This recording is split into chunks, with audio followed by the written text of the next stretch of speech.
Hello everyone. आप सभी का फिर से स्वागत है। ये एनसीईआरटी बायोलॉजी का डिस्कशन है। हमारा आज का टॉपिक है आनुवंशिकी जेनेटिक्स अध्याय 16। तो चलिए स्टार्ट करते हैं। बहुत ही महत्वपूर्ण टॉपिक है। देखिए, आनुवंशिक गुण किसे कहते हैं? ऐसे लक्षण या गुण जो पीढ़ीगत रूप में प्रसारित होते हैं, पीढ़ी दर पीढ़ी प्रसारित होते हैं, ट्रांसफर होते हैं। मान लीजिए ऐसे लक्षण या गुण जो आपके दादा में था, वही गुण या लक्षण आपके फादर में आया, और आपके फादर का जो गुण या जो लक्षण है वो आप में दिखता है। उनमें मतलब उनकी जो गुण या लक्षण जो है वो आप में समानता रखता है। तो ऐसे गुण को आनुवांशिक गुण कहा जाता है। तो जीवों के ऐसे लक्षण जो पीढ़ीगत रूप में प्रसारित होते हैं उन्हें वंशानुगत या आनुवांशिक लक्षण कहा जाता है। ये गुण पैतृक या आनुवांशिक गुण कहलाते हैं। गुणों का संचरण पैतृक के युग्मकों के द्वारा पीढ़ीगत होता है। जीव विज्ञान के जिस शाखा के अंतर्गत आनुवांशिकता का अध्ययन किया जाता है, ऐसी शाखा आनुवांशिक कहलाती है, जेनेटिक्स कहलाती है। 1905 में आनुवांशिकी का परिभाषित शब्द के रूप में सर्वप्रथम प्रयोग बर्टसन के द्वारा किया गया। किसके द्वारा? बर्टसन। ग्रेगर जॉन मेंडल ने वंशागति को मूल सिद्धांत बनाकर आधुनिक वन आधुनिक आनुवांशिकी की नींव रखी, और इसीलिए ग्रेगर जॉन मेंडल को आनुवांशिकी या आधुनिक आनुवांशिकी का पिता कहा जाता है। तो याद रखिए, ग्रेगर जॉन मेंडल को फादर ऑफ मॉडर्न जेनेटिक्स कहा जाता है। जीवों में कुछ गुण या लक्षण ऐसे होते हैं जो माता पिता से संतान में आते हैं, जिसके कारण माता पिता और उनके संतानों में समानता होती है। मेडल का जो आनुवांशिकी सिद्धांत है, इसके बारे में अगर बात करें तो आओ देखिए, ये जो मेडल थे, ग्रेगर जॉन मेंडल, ये ऑस्ट्रिया के वैज्ञानिक थे, और इन्होंने सर्वप्रथम एकाकी आनुवांशिक गुणों का तुलनात्मक अध्ययन किया, और उन्होंने अपने प्रयोग के लिए पदार्थ के रूप में 7 जोड़ी उद्यान मटर पाइसम सेटाइवम को लिया, यानी मटर के पौधों को लिया, याद रखिएगा। और मेडल के द्वारा प्रयोग में लिए गए मटर के 7 जोड़ी गुणों में प्रत्येक जोड़ों में एक गुण प्रबल और दूसरा अप्रबल पाया जाता है। प्रबल गुण अप्रबल गुण को दबाने की क्षमता रखता है। प्रबल गुण के लंबेपन को कैपिटल टी अक्षर से, और अप्रबल गुण के बौनेपन को, छोटापन को स्मॉल टी मतलब कि अक्षर से जो है व्यक्त किया जाता है। तो लक्षण, प्रबल गुण और अप्रबल गुण के बारे में अगर बात करें तो पुष्प की स्थिति जो है प्रबल गुण के संदर्भ में अक्षवर्ती होगा, अप्रबल गुण अगस्त। पुष्प का जो रंग है प्रबल गुण के रूप में बैंगनी, अप्रबल गुण के रूप में सफेद होगा। फली का जो रंग है वो प्रबल गुण के रूप में देखें तो हरा होगा, अप्रबल गुण के रूप में पीला होगा। बीजों की जो आकृति है प्रबल गुण के रूप में गोल, और अप्रबल गुण के संदर्भ में यह झुर्रीदार होगा। तने की जो लंबाई है प्रबल गुण के रूप में लंबा, और अप्रबल गुण के रूप में छोटा होगा। फली की जो आकृति है प्रबल गुण के रूप में फूली हुई होगी, और अप्रबल गुण के रूप में बीजों के मध्य में दबा हुआ। बीज पत्रों का जो रंग है प्रबल गुण के रूप में पीला होगा, और अप्रबल गुण के रूप में हरा होगा। देखिए, मेडल के अनुसार प्रत्येक जनक यानी पेरेंट्स की कायिक कोशिका में एक ही गुण की अभिव्यक्ति के लिए 2 कारक उपस्थित होते हैं, 2 फैक्टर उपस्थित होते हैं। दोनों कारक समान होते हैं, और जब दोनों कारक समान होंगे यानी कैपिटल टी टी होंगे तो इसे सम युग्मजी, और दोनों कारक विपरीत यानी एक कैपिटल टी और एक स्मॉल टी होगा तो इसे विषम युग्मजी कहते हैं। तो सम युग्मजी और विषम युग्मजी में जो अंतर है इसके बारे में डिस्कस करेंगे। तो देखिए, पहला जो अंतर है वो क्या है? पहला अंतर है समयुग्मजी में एक जीन के दोनों युग्म विकल्प समान होते हैं, और विषम युग्मजी में अगर देखें तो एक जीन के दोनों युग्म विकल्प जो है अलग अलग होते हैं। सम युग्मजी में देखें तो केवल एक प्रकार के युग्मक निर्मित होते हैं। विषम युग्मजी में अगर देखें तो 2 अलग अलग प्रकार के निर्मित होते हैं। सम युग्मजी में देखें तो स्वपरागण या अंतः प्रजनन होने पर संतति माता पिता के समलक्षणी या समजीनी होती है, और विषम युग्मजी में देखें तो स्वपरागण या अंतः प्रजनन होने पर संतति में प्रभावी या अप्रभावी दोनों विपर्यासी लक्षण जो है अभिव्यक्त होते हैं। मेडल का एकल गुण वंशागति का जो संकरण प्रयोग है इसके बारे में डिस्कस करेंगे।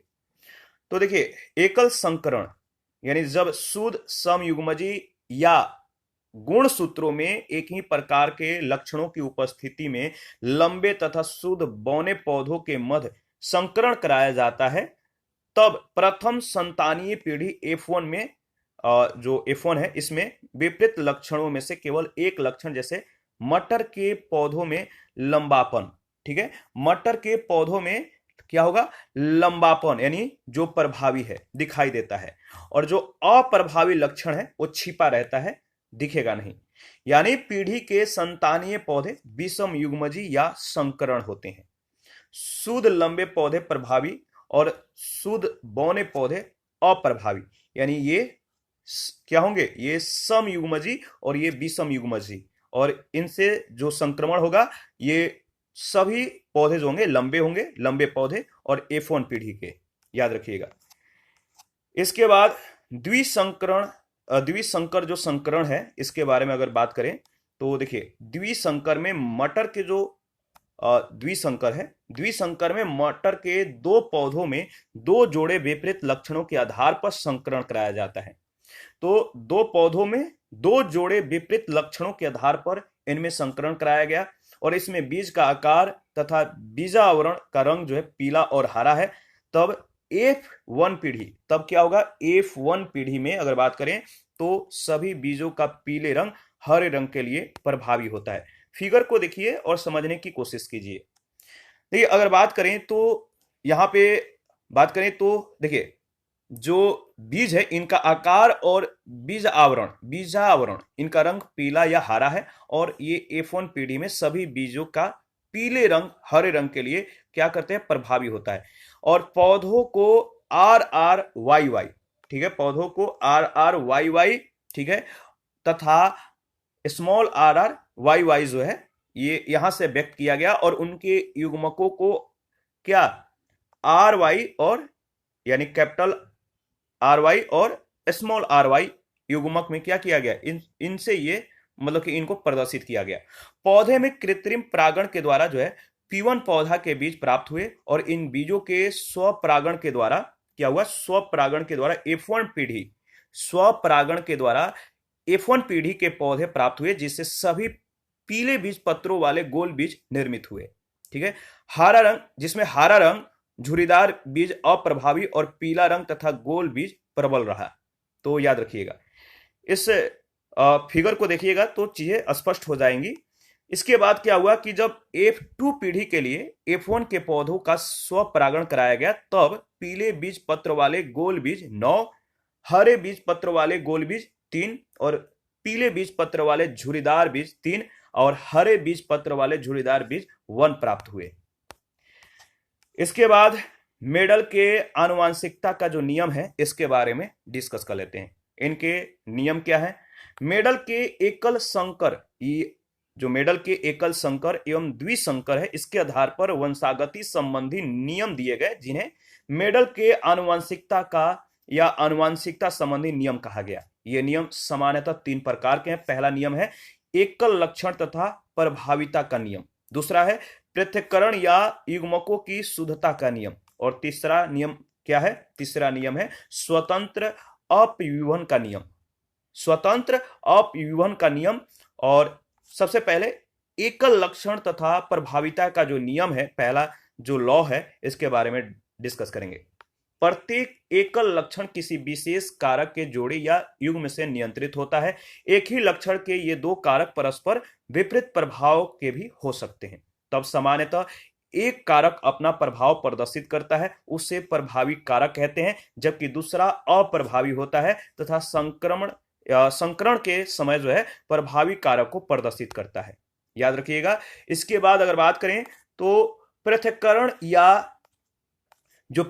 या युग्मक है, इनकी शुद्धता, पृथक्करण या युग्मकों की शुद्धता का जो नियम है, इसके अंतर्गत अगर बात करें तो कारकों का युग्म जो किसी लक्षण को संतति में ले जाता है, ट्रांसफर करता है, जनन की यानी पेरेंट्स के किसी अवस्था में विच्छेदित हो जाता है, यानी प्रत्येक कारक अलग अलग हो जाता है, जो फैक्टर होते हैं वो अलग अलग हो जाते हैं।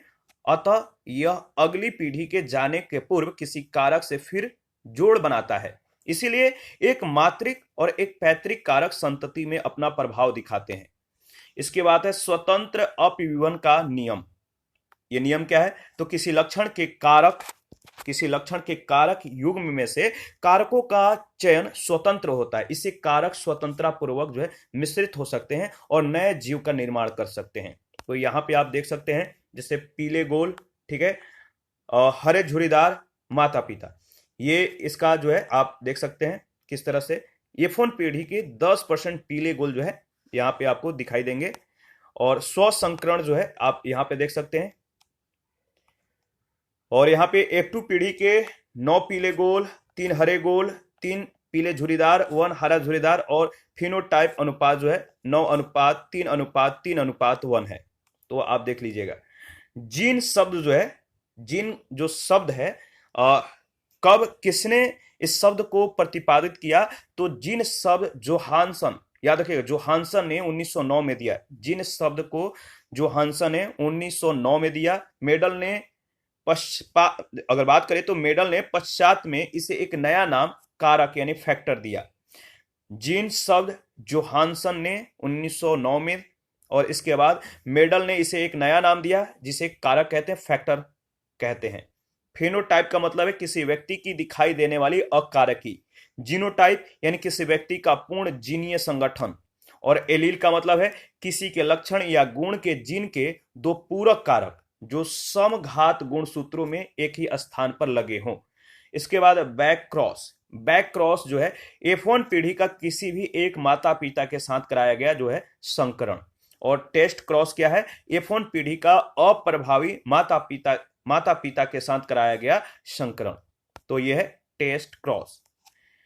इसके बाद अगर बात करें तो देखिए मेंडलवाद के जो अपवाद हैं, इनके क्या अपवाद हैं इसके बारे में डिस्कस करेंगे। तो मेडल के नियम के कुछ अपवाद भी हैं। अपवाद क्या है? देखिए अपवाद के बारे में डिस्कस करेंगे। तो मेडल के नियम में कुछ अपवाद है जो पूर्ण रूप से सार्वभौमिक रूप में मान्य नहीं है। उनमें से कुछ निम्न है। जैसे पहला अपवाद है अपूर्ण प्रभाविता। ये क्या है? इसका मतलब क्या है? तो मेडल का प्रभाविता का नियम पौधे के गुणों को समझाने में आंशिक रूप से असफल रहा। मेडल का जो प्रभाविता का नियम है, पौधे के जो गुण हैं इनको समझाने में आंशिक रूप से जो है ये फेल हो गया। और जब F1 संतति के पौधों को स्वयं परागित किया जाए तब उसमें आनुवांशिक गुण किसी भी जनक से नहीं मिलता है। स्वान पुष्प में पुष्प रंग की वंशागति अपूर्व प्रभाविता को समझने के लिए अच्छा उदाहरण है, जहां तद्रुप प्रजननी लाल फूल वाली और तद्रुप प्रजननी सफेद फूल वाली प्रजाति के संकरण से परिणाम स्वरूप F1 पीढ़ी गुलाबी रंग में प्राप्त होती है। तो लाल फूल और सफेद फूल वाली संकरण से क्या होता है? गुलाबी रंग प्राप्त होता है। जब F1 संतति को स्वयं परागित किया गया तो लाल, गुलाबी और सफेद रंगों का परिणामी अनुपात 1:2:1 रहता है। अतः लाल और सफेद दोनों ही क्रमशः न तो प्रभावी और न अप्रभावी रहते हैं, बल्कि ये अपूर्ण प्रभावी हैं। दूसरा है सप्रभाविता जो इसका मतलब अपवाद है, किस रूप में है इसके बारे में अगर बात करें। सप्रभाविता में F1 पीढ़ी दोनों जनकों से जो है आंशिक समानता रखती है। F1 पीढ़ी दोनों जनकों से आंशिक रूप से जो है समानता रखती है, जिसका सौर प्रमुख उदाहरण है। जैसे मानव में A, B और O ब्लड ग्रुप का निर्धारण करने वाले विभिन्न प्रकार के लाल रुधिर कोशिकाएं हैं, और इस रुधिर वर्ग का नियंत्रण जीन 1 के द्वारा जो है मतलब कि किया जाता है, जिसके तीन एलील, ये मतलब कि जीन जो आई है, I1, IB और मतलब कि स्मॉल आई है, IA और IB स्मॉल आई के ऊपर पूर्ण रूप से प्रभावी होते हैं। यानी जब IA और I विद्यमान हो तो केवल IA अभिव्यक्त होता है, और IB और I विद्यमान हो तो केवल IB अभिव्यक्त होता है। तो इस तरह से इसको समझाया गया। जब IA और IB दोनों उपस्थित हो तो ये दोनों अपने अपने प्रकार के शकरा की अभिव्यक्ति कर देते हैं, और यह घटना ही सप्रभाविता है। इसी कारण लाल रुधिर कोशिकाओं में A और B दोनों प्रकार की शकरा होती है। 3 भिन्न प्रकार जो है एलील होने के कारण इनके निम्नलिखित 6 संयोजन संभव है। मानव जनसंख्या में जीन के आधार पर रुधिर वर्ग, ठीक है। तो देखिए प्रथम जनन के जो कारक हैं आप यहां पे देख सकते हैं, जो IA है। द्वितीय जनक के कारक IA होंगे, संतति के जो जीनोटाइप हैं वो IA और IA होंगे और संतति के जो रुधिर वर्ग है वो A होगा। उसी तरह इसको भी आप समझ सकते हैं, आप एक बार देख लीजिएगा, एनालिसिस करके आगे बढ़िएगा। मैं इसको जो है फिलहाल के लिए स्किप कर रहा हूं। थ्योरी इंपॉर्टेंट है, बेसिक चीजों को समझना जरूरी है, ठीक है। आप जो है बुक से या PDF से बाकी के चीजें जो है इसको कवर करते रहिएगा। देखिए, मानव आनुवांशिकता का जो गुण सूत्रीय सिद्धांत है इसके बारे में देख लेते हैं।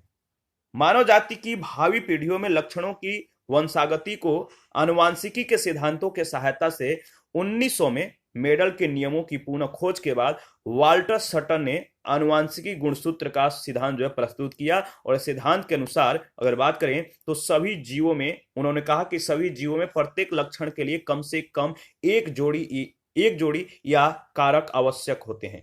आनुवांशिक लक्षणों के जीन या आनुवांशिक कारक गुण सूत्रों पर पंक्तिबद्ध होते हैं और गुण सूत्रों के साथ साथ एक पीढ़ी से दूसरी पीढ़ी में वंशानुगति होते हैं।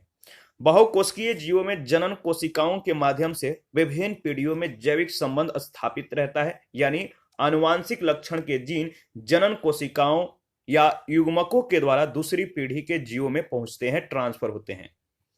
इसके बाद इन्होंने कहा कि किसी जीव के लक्षणों में शुक्राणु यानी स्पर्म और ओवम दोनों का बराबर बराबर जो है योगदान होता है।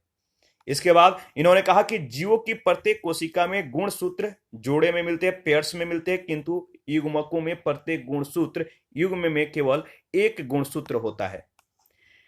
इसके बाद अगुणित शुक्राणु या अंडाणु के संलयन से निर्मित युग्मज द्विगुणित होता है, जिससे पूर्व जीव का विकास होता है। मनुष्य में जो लिंग निर्धारण है, लिंग निर्धारण कैसे होता है इसके बारे में डिस्कस करेंगे। लिंग निर्धारण की जो प्रक्रिया, इसमें सभी पृथक लिंगी जीवों में दो प्रकार के गुणसूत्र होते हैं, ठीक है। एक है ऑटोसोम्स यानी काय गुणसूत्र और दूसरा है सेक्स क्रोमोसोम्स यानी लिंग गुणसूत्र। काय गुणसूत्र क्या है, तो इस पर केवल दैहिक लक्षणों के जीन होते हैं और इनके प्रत्येक युगल या जोड़े के दोनों गुणसूत्र एक जैसे होते हैं, ठीक है। और दूसरा लिंग गुणसूत्र जो है, ये गुणसूत्र केवल लिंग निर्धारित करते हैं, सेक्स निर्धारित करते हैं। जंतुओं में केवल एक जोड़ा होता है और मादा जीवों में दोनों लिंग गुणसूत्र एक जैसे होते हैं, इन्हें एक्स गुणसूत्र कहते हैं। और नर जीवों में दोनों लिंग गुणसूत्र अलग अलग आकार के होते हैं और एक गुणसूत्र मादा के, ठीक है, एक गुणसूत्र मादा के एक्स गुणसूत्र जैसा प्रतीत होता है, किंतु दूसरा गुणसूत्र अलग होता है और इसे वाई गुणसूत्र कहते हैं। यानी जो मेल होते हैं इनमें जो क्रोमोसोम होता है XY होता है और जो फीमेल होती हैं इनमें जो क्रोमोसोम होता है इनमें मतलब दोनों XX होता है। तो याद रखिएगा, X गुणसूत्र मादा निर्धारक और Y गुणसूत्र नर निर्धारक होता है। यानी जो X गुणसूत्र होता है, क्रोमोसोम होता है, ये फीमेल को निर्धारित करता है और जो Y क्रोमोसोम होता है ये मेल को निर्धारित करता है। मादा में XX गुणसूत्र और नर में XY गुणसूत्र होते हैं, ठीक है। X और Y लिंग, जो X एंड Y सेक्स जो क्रोमोसोम्स हैं, इनके अतिरिक्त गुणसूत्र को एलोसोम्स कहते हैं। मनुष्य में याद रखिएगा, मनुष्य में 23 जोड़ी जो है गुणसूत्र उपस्थित होते हैं, यानी 23 पेयर्स क्रोमोसोम्स होते हैं, यानी 46 गुणसूत्र होते हैं, जिनमें से 22 जोड़ी गुणसूत्र नर मादा के गुणसूत्रों के प्रतिरूप होते हैं। यानी 22 जोड़ी जो क्रोमोसोम होगा वो फीमेल और मेल दोनों में समान होगा, लेकिन जो 23वां गुणसूत्र होगा वो स्त्री पुरुष में असमान होते हैं, इनमें भिन्न भिन्न होते हैं। तो वहीं पे जो है आपका अलग हो जाता है 23वें पेयर्स में, जिन्हें विषम जात गुणसूत्र कहते हैं, जो मनुष्य में लिंग का निर्धारण करते हैं। और स्त्रियों में ये पूर्ण युग में यानी XX होते हैं तथा पुरुषों में एक समान युग में नहीं होते हैं। इनमें एक समान आकार का X होता है और दूसरा गुणसूत्र छोटा होता है जिसे Y गुणसूत्र कहते हैं। यानी पुरुषों में XY और स्त्रियों में XX लिंग गुणसूत्र होते हैं। यहां पे आप समझ सकते हैं, जैसे ये है आपका मेल, XY इनमें क्रोमोसोम पाया जाता है और जो XX है यह है फीमेल, यानी इनमें XX क्रोमोसोम पाया जाता है, ठीक है, याद रखिएगा।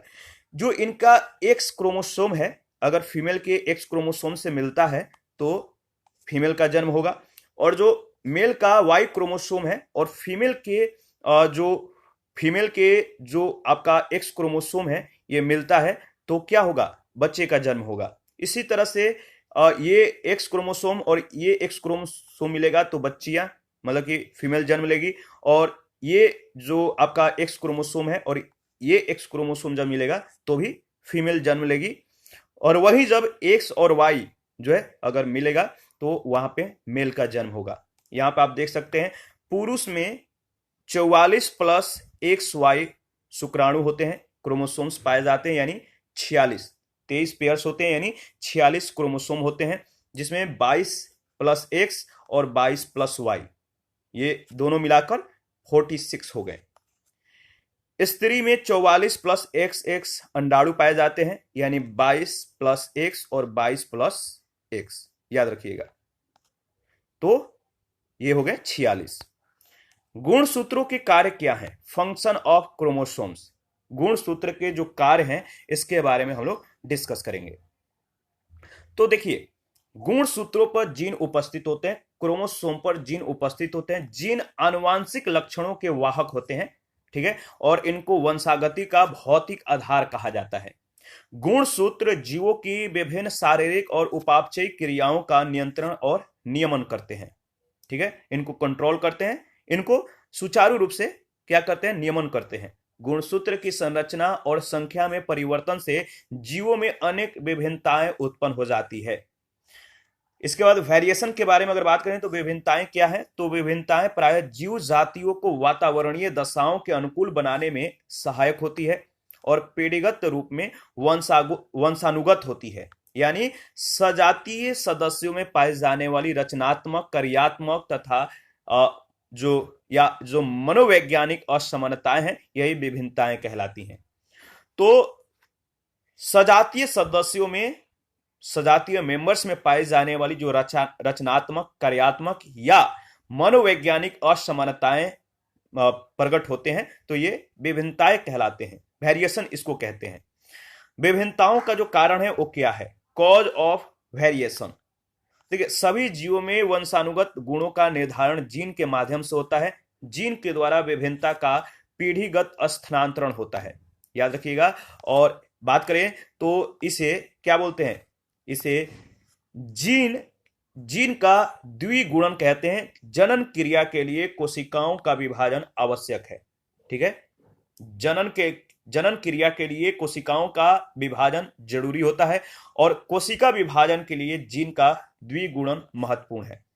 विभिन्नताओं के जो प्रकार हैं, वेरिएशन के जो टाइप हैं, वो पहला टाइप है कायिक विभिन्नता, दूसरा है जननिक विभिन्नता। तो कायिक विभिन्नता क्या है, सोमैटिक वेरिएशन क्या है, इस प्रकार की विभिन्नताएं जलवायु, वातावरण, भोजन और अन्य जीवों के साथ व्यवहार के कारण उत्पन्न होती है। इन विभिन्नताओं में न तो गुणसूत्रों के गुणों में परिवर्तन होता है और न ही पीढ़ीगत रूप से जो है ये संचरण होता है। दूसरा है जननिक विभिन्नता। तो जननिक विभिन्नता का मतलब है, जननिक विभिन्नता का कारण है जनन कोशिकाओं में होने वाले परिवर्तन से, जिससे इनका स्थानांतरण पीढ़ीगत रूप में होता है। इसे जननिक विभिन्नता या आनुवांशिक विभिन्नता कहते हैं, जैसे आंख, बाल का रंग आदि। इसके बाद है आनुवांशिक विभिन्नता के जो स्रोत हैं इसके बारे में डिस्कस करेंगे। आनुवांशिक विभिन्नता के स्रोत, देखिए, जीवों में आनुवांशिक विभिन्नता म्यूटेशन है, उत्परिवर्तन है, तथा आनुवांशिक पुनर्योग के फलस्वरूप होता है। उत्परिवर्तन ऐसी प्रक्रिया है जो डीएनए की संरचना में परिवर्तन कर देती है, जबकि पुनर्योग में संतान के गुणसूत्र जीन के गुणसूत्र से भिन्न हो सकते हैं। इसके बाद है जैव विकास। जैव विकास क्या है इसके बारे में देख लेते हैं। पृथ्वी पर पहले की पूर्वज जातियों, पहले के जो पूर्वज हैं इनके जातियों या सरल प्राणियों के अलग अलग क्षेत्रों की जनसंख्या अपने अपने क्षेत्रों के परिस्थितियों और वातावरण के अनुसार हुए परिवर्तनों के कारण धीरे धीरे एक दूसरे से भिन्न होती जाती है। जो पहले के पूर्वज हैं या जो सरल प्राणी हैं इनका क्षेत्र अलग अलग होता है। ये अगर अलग अलग क्षेत्रों में रहते हैं या इनकी जो जनसंख्या, इनकी जो पॉपुलेशन है अपने अपने क्षेत्रों की परिस्थितियों और वातावरण के अनुसार जो है पलते फूलते हैं, तो इनमें धीरे धीरे एक दूसरे से, मतलब एक क्षेत्र से दूसरे क्षेत्र में भिन्नता आती है, ठीक है, इन दोनों में भिन्नता देखने को मिलेगा। जीवधारियों में धीरे धीरे सतत चलने वाली इस प्रक्रिया को जैव विकास कहते हैं। जैव विकास की मौलिक संकल्पना में जैव विकास धीमी गति से होने वाला एक क्रमिक परिवर्तन है, जिसके परिणाम स्वरूप पूर्व काल के सरल संरचना को निम्न कोटि के जीवों से वर्तमान युग में पाए जाने वाले जटिल और उच्च कोटि के जीवों का उद्विकास होता है। इसके बाद जैव विकास का जो सिद्धांत है, इसके बारे में अगर बात करें तो जैव विकास की व्याख्या के लिए अनेक विचार जो है प्रस्तुत किए गए, लेकिन अधिकांश विचारों को मान्यता नहीं मिल पाई। 19वीं सदी में 3 सिद्धांतों को तर्क संगत, ठीक है, लॉजिकल जो है माना गया, तर्क संगत माना गया, तर्क के अनुसार माना गया, और जिनमें लैमार्क का उपार्जित लक्षणों का सिद्धांत तथा रॉबर्ट डार्विन का डार्विनवाद और उत्परिवर्तनवाद निम्न मतलब कि सम्मिलित है इसमें। तो लैमार्क का उपार्जित लक्षणों का सिद्धांत, रॉबर्ट डार्विन का डार्विनवाद और उत्परिवर्तनवाद जो है सम्मिलित है, ध्यान में रखना है। लैमार्कवाद क्या है, इसके बारे में अगर देखें तो लैमार्कवाद फ्रांस के प्रसिद्ध जीवशास्त्री जीन बैप्टिस्ट डी लैमार्क ने जैव विकास क्रिया को समझाने के लिए सर्वप्रथम वैज्ञानिक परिकल्पना उपार्जित लक्षणों का वंशागति सिद्धांत प्रस्तुत किया, जो उनकी पुस्तक फिलॉसफी, याद रखिए फिलॉसफी जूलॉजिक में 1809 में प्रकाशित हुआ, और इनके इस विचार को लैमार्कवाद के नाम से जाना जाता है। इस सिद्धांत के अनुसार, लैमार्कवाद जो सिद्धांत है, इस सिद्धांत के अनुसार जीव जंतु और उनके अंगों में आकार वृद्धि की स्वाभाविक प्रवृत्ति होती है। जो जीव जंतु हैं उनके अंग की जो आकार है, अंग में वृद्धि का जो लक्षण है ये स्वाभाविक है, यानी उनमें वृद्धि पाया जाता है, वृद्धि होते रहता है, उनके अंगों का विकास होते रहता है, और ये स्वाभाविक प्रवृत्ति भी है। ये इनका सिद्धांत था। शरीर के कुछ अंगों का प्रयोग अधिक और कुछ का कम होता है, ठीक है। जो शरीर का अंग है, आप किसी अंग का ज्यादा प्रयोग करते हैं, किसी का कम करते हैं। जैसे आप मान लीजिए आपका हाथ है, आप राइट हैंड का ज्यादा प्रयोग करते होंगे, लेफ्ट हैंड का कम प्रयोग करते होंगे, लेकिन कुछ लोग ऐसे भी हैं जो लेफ्ट हैंड को ज्यादा प्रयोग करते हैं और राइट हैंड को कम प्रयोग करते हैं। तो कुछ अंगों का प्रयोग आप जो है अधिक भी कर सकते हैं, कुछ कम भी कर सकते हैं। अधिक उपयोग में आने वाले अंग अधिक विकसित हो जाते हैं, जबकि कम उपयोग में आने वाला जो अंग होता है वो कम विकसित होता है, कम डेवलप हो पाता है। जीवों के जीवन काल में या तो वातावरण के सीधे प्रभाव से या फिर अंगों से अधिक या कम उपयोग के कारण जो शारीरिक परिवर्तन आते हैं वे उपार्जित लक्षण कहलाते हैं, और ये वंशानुगति होते हैं जो पीढ़ीगत आने वाली संतानों में पहुंचते रहते हैं। लैमार्क ने अपने विचारों को जिराफ का उदाहरण देकर समझाया। जो जिराफ होता है इसके उदाहरण को मतलब कि दिखाया, उदाहरण दिया, बताया कि कैसे ये काम करता है, मतलब इनका जो सिद्धांत है कैसे जो है तर्क संगत है। जिसके अनुसार अफ्रीका के घने जंगलों में रहने वाले जिराफ के पूर्वज छोटी गर्दन और छोटे कद वाले होते हैं। जलवायु शुष्क होने के कारण जिराफ को वृक्षों की पत्तियां, जो पेड़ पौधों की जो पत्तियां, इन पर निर्भर रहना पड़ता है, परंतु यह सिद्धांत विवादित रहा। ठीक है, याद रखिएगा। इसके बाद अगर बात करें तो नेक्स्ट है डार्विनवाद। डार्विनवाद ब्रिटिश वैज्ञानिक चार्ल्स डार्विन ने जीवों के विकास के संबंध में अपने सिद्धांत को प्राकृतिक चयन के द्वारा the origin of a species नामक पुस्तक में प्रकाशित किया। इनके पुस्तक का नाम याद रखिएगा, the origin of a species. तो चार्ल्स डार्विन का जो सिद्धांत है, इस चार्ल्स डार्विन ने जीवों के विकास के संबंध में अपने सिद्धांत को प्राकृतिक चयन के द्वारा, नेचुरल सिलेक्शन के द्वारा the origin of a species नामक पुस्तक में अपने सिद्धांत को प्रकाशित किया।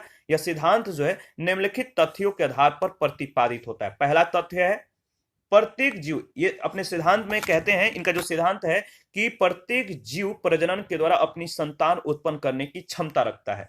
दूसरा इनका जो मतलब कि तथ्य है कि सभी जीवों को जीवित रहने के लिए स्थान, प्रकाश और भोजन चाहिए, परंतु सीमित स्थान तथा भोजन के कारण यह संभव नहीं हो पाता है।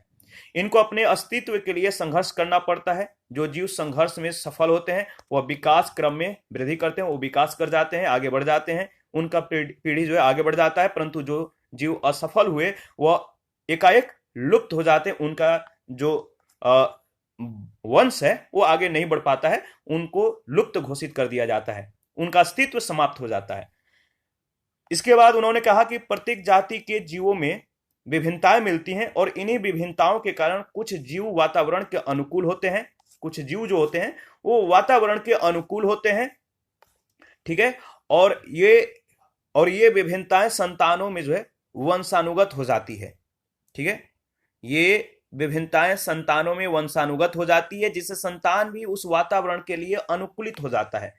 चौथा, उन्होंने तथ्य दिया कि जीवित रहने के लिए जीवों में जो संघर्ष होता है, उसमें जो जीव प्राकृतिक वातावरण के अनुकूल होते हैं वे ही जीवित रहते हैं, अन्य नष्ट हो जाते हैं। इसे योक्तम की उत्तरजीविता कहते हैं, सर्वाइवल ऑफ द फिटेस्ट कहते हैं, ठीक है। डार्विनवाद की कुछ कमियां भी हैं, इनके कमियों को देखेंगे।